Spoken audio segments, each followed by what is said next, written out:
Hai, pada video ini saya akan membahas contoh soal dari konsep daya urai dan polarisasi cahaya. Untuk soal nomor pertama, ini soal tentang daya urai. Kita lihat contoh soalnya. Sebuah mobil truk besar memiliki dua lampu depan yang terpisah sejauh 2 meter. Lampu tersebut dinyalakan sehingga memancarkan cahaya dengan panjang gelombang tertentu, misalnya lambda.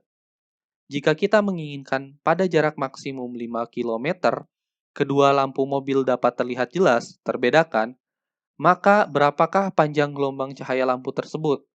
Anggap lampu dilihat oleh orang yang memiliki pupil mata dengan diameter 1,22 mm.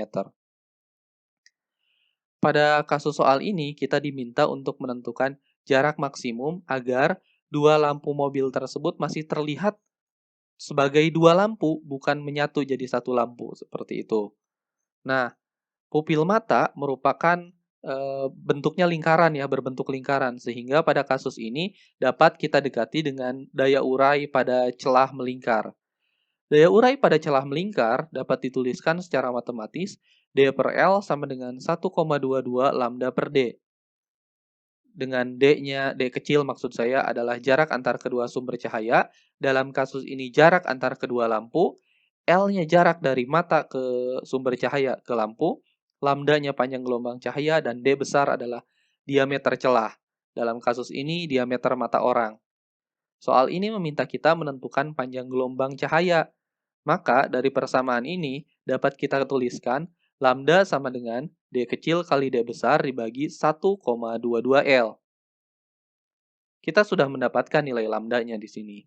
Selanjutnya, tinggal kita substitusi saja nilai numeriknya. Kita masukkan nilai D kecilnya 2 meter karena jarak antar kedua lampunya 2 meter. Dan D besarnya 1,22 mm. Serta L-nya 5 km. Kita substitusi nilai numeriknya di dalam satuan meter. Selanjutnya akan diperoleh nilai, jika diselesaikan diperoleh nilai lambda sama dengan 4 kali 10 pangkat minus 7 meter. Nilai ini setara dengan 400 nanometer.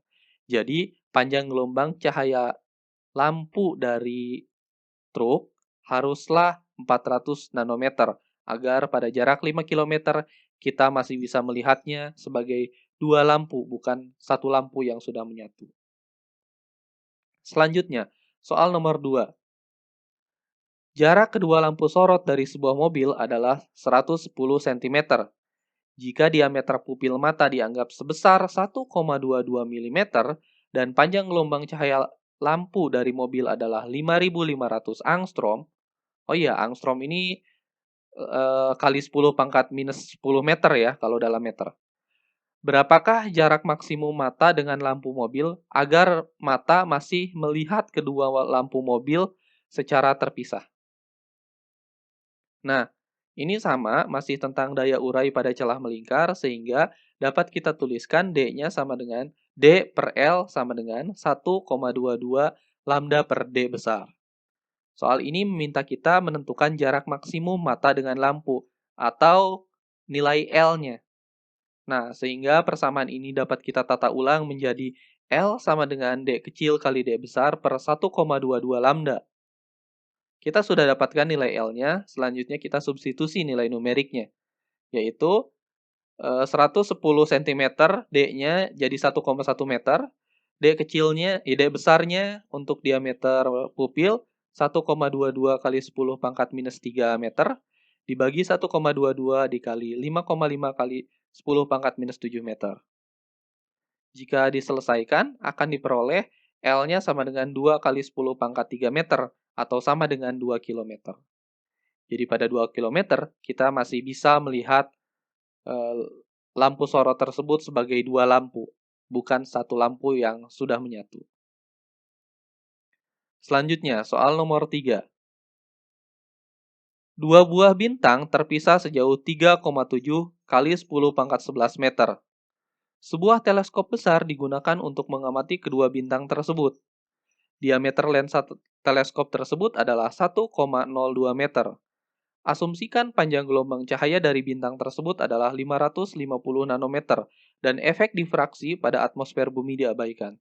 Tentukan berapakah jarak maksimum bintang tersebut dari bumi agar kedua bintang masih dapat dilihat sebagai dua bintang, masih terpisah, bukan dianggap sebagai satu bintang yang menyatu gitu ya.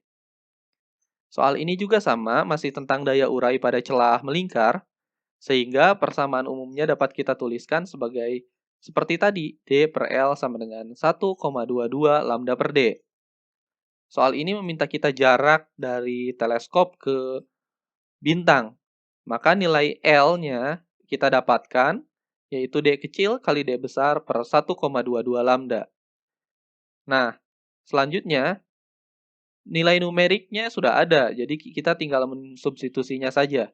Nilai D-nya 3,7 kali 10 pangkat 11 dikali D besarnya adalah diameter teleskop 1,02 meter dibagi 1,22 kali 5,5 kali 10 pangkat minus 7 meter.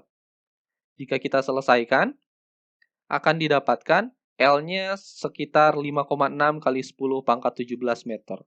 Wow, lumayan besar sekali ya, lumayan jauh. Soal nomor 4. Polarisasi cahaya di sini ya soalnya. Cahaya tak terpolarisasi dikenakan pada polarisator bersumbu vertikal. Cahaya yang keluar dari polarisator dilewatkan pada analisator yang bersudut 30 derajat terhadap sumbu polarisator. Berapa persenkah intensitas cahaya yang keluar dari analisator dibandingkan dengan intensitas yang masuk polarisator? Nah, intensitas yang masuk polarisator adalah intensitas cahaya mula-mula dong. Misalnya I0. Maka awalnya cahaya akan masuk ke polarisator dengan intensitas I0, keluar dari polarisator dengan medan listriknya hanya ada E di arah vertikal dan intensitasnya menjadi setengah mula-mula, kemudian berkurang lagi E-nya menjadi E cos theta, atau dapat kita tuliskan I0-nya ini intensitas setelah keluar dari polarisator, setengah I0 sama dengan E kuadrat kan? Yang keluar dari analisator adalah setengah I0 kosinus kuadrat theta. Dengan theta adalah sudut yang dibentuk antara analisator dengan polarisator. Maka, persentase cahaya yang keluar dari analisator adalah itu setengah I0 kosinus kuadrat theta dibagi intensitas mula-mulanya I0. I0-nya bisa kita coret, kita substitusi nilai theta-nya 30 derajat, sesuai informasi pada soal, sehingga hasilnya setengah dikali kosinus 30 derajat kuadrat dikali 100%. Ini nilainya sama dengan 37,5%. Soal terakhir, nomor 5 tentang polarisasi cahaya. Seberkas sinar datang pada permukaan benzen yang indeks biasnya 1,333. Ini sebesar 4/3 ya, segini tuh. Jika sinar yang dipantulkan terpolarisasi linier, berapakah sudut bias yang terjadi pada benzen? Yang ditanyakan di sini sudut bias ya. Nah, polarisasi pada pemantulan akan terjadi kalau sudut pantul dan sudut bias membentuk sudut 90 derajat atau dapat dituliskan theta. Theta di sini maksud saya adalah sudut datang yang sama dengan sudut pantul ditambah theta R. Theta R di sini theta reflection, theta bias ya, sudut bias maksudnya. Hanya lambang ini. Saya bingung pakai lambang apa. Jadi ya sudahlah theta R saja. Nah, akan terjadi polarisasi cahaya jika tangen sudut datangnya merupakan perbandingan dari indeks bias kedua medium. Sehingga tangen sudut datangnya sama dengan 4/3/1 atau ini sama dengan 4/3. Maka tetanya adalah arkes tangen dari 4/3 atau sama dengan 53 derajat. Ini sudut datang dan sudut pantulnya segini. Nah, sudut biasnya adalah membentuk sudut 90 atau theta ditambah theta R sama dengan 90 derajat seperti itu. Jika terjadi pemantulan sempurna sehingga sudut biasnya adalah 90 derajat dikurangi 53 derajat atau sama dengan 37 derajat. Begitu contoh soal untuk konsep daya urai dan polarisasi cahaya.